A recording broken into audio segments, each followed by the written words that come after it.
tomto videu bych vám ráda ukázala příklad na písemné dělení. Budeme mít čtyřciferné číslo a budeme jej dělit jednociferným. Mám tu příklad 3771, takže docela vysoké číslo. Připomínám, že násobilka je sice jenom do 100, ale my ji tady opakovaně využíváme, rozkládáme příklad po jednotlivých číslicích, tak abychom se dostali k výsledku, jakkoliv je číslo vysoké. Toto číslo se skládá ze 4 číslic, tomu říkáme, že je čtyřciferné to číslo. A já si v něm označím jednotlivé řády. Toto je řád tisíců, tady máme stovky, tohle jsou desítky a nakonec tu máme jednotky. Stejně tak můžeme mít ve výsledku řád tisíců, řád stovek, řád desítek a řád jednotek. A půjdeme postupně, rozložíme ten příklad po těch jednotlivých řádech. Budeme vždycky dělit osmičkou. Máme tady jednociferného dělitele. A já se teď ptám v tom řádu tisíců, kolikrát se osmička vejde do trojky. Vejde se tam vůbec? No nevejde, takže v řádu tisíců žádná číslice nebude. Když tak by nám vyšla 0, ale 0 nepíšeme před číslem. Použijeme tedy trojku společně s číslicí v dalším řádu. Takže tady budeme mít 37. A já se ptám, kolikrát se osmička vejde do 37.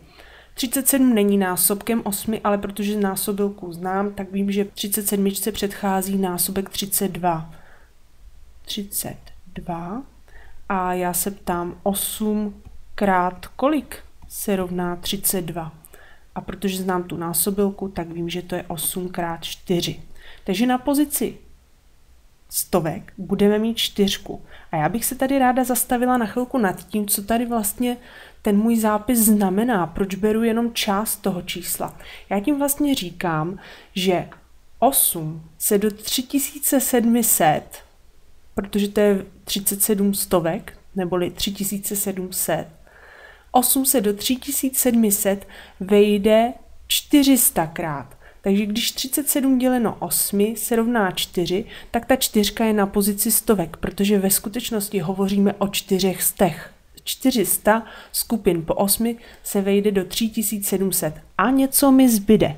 Ten zbytek určím tak, že násobek, tady tu 32, odečtu od těch 37, které jsem dělila. 37 minus 32 se rovná 5. A zase ve skutečnosti tím říkám, že když máme 400 skupin po 8, tak to je 3200. A já těch 3200 odečítám od 3700, které jsem dělila. A nepíšu tu ty nuly, znázorňuji to tak, že dodržuji řád té jednotlivé číslice, že nepřehazuji jejich pořadí. Hlídám si, abych je měla pěkně nad sebou. Takže 37 minus 32 se rovná 5.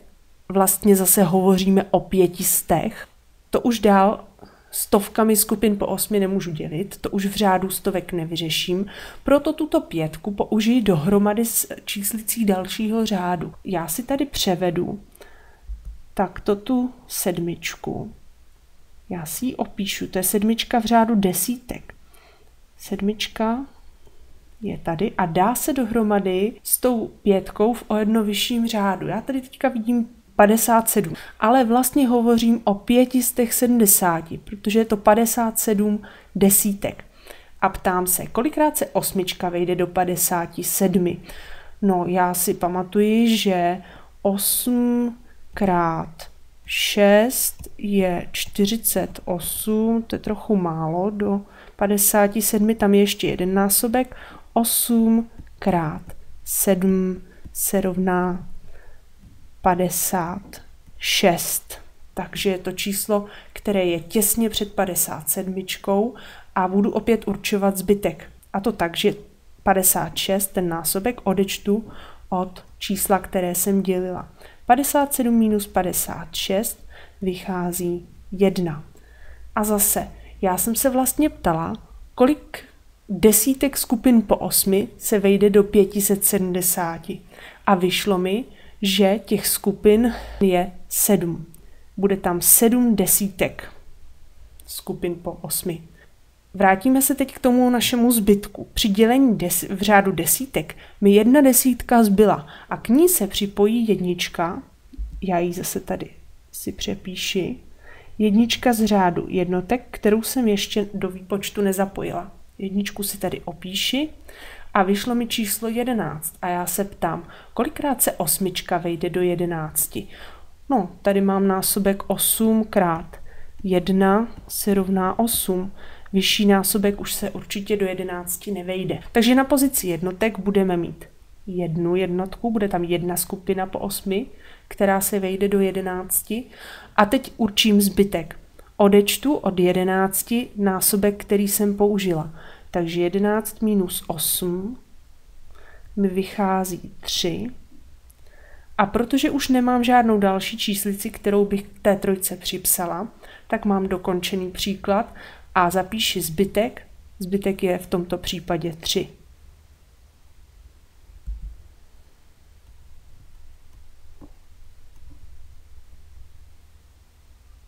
Takže se nám podařilo vyřešit příklad 3771 děleno 8 a vyšlo nám to 471 a určili jsme také zbytek 3.